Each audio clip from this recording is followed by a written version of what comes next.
Kita beralih ke berita yang terakhir, Tribuners, cuaca buruk, harga ikan melonjak di Lehitu, Maluku Tengah. Kenaikan harga ikan bukan hanya terjadi di Kota Ambon di Negeri Hitu, Kecamatan Lehitu, Kabupaten Maluku Tengah juga mengalami hal yang sama selama 3 minggu terakhir. Salah satu faktor penyebab naiknya harga ikan dipengaruhi oleh arus laut yang kencang, mengakibatkan nelayan enggan melaut. Distribusi ikan kali ini berasal dari Dusun Lia Ela, Negeri Luhu, Kecamatan Huamual, Kabupaten Seram bagian Barat. Melonjaknya harga ikan hanya berdampak bagi para jibu-jibu, melainkan juga masyarakat secara umum yang terbiasa mengkonsumsi ikan.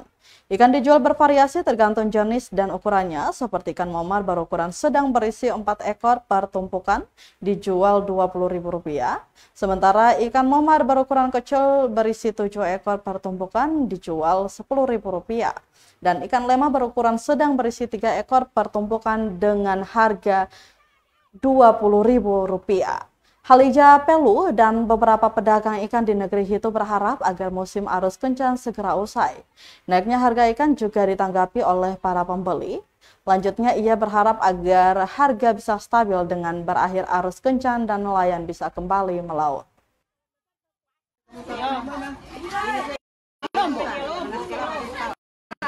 Keuntungan berapa tuh, Mam?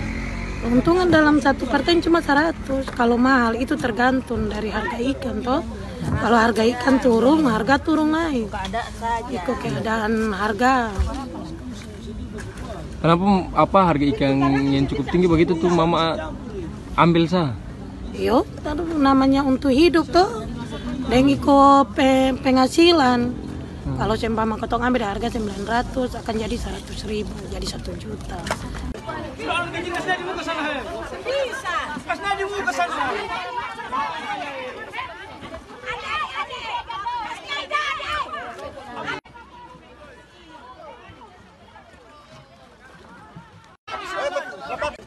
Download Tribun X sekarang, menghadirkan lokal menjadi Indonesia.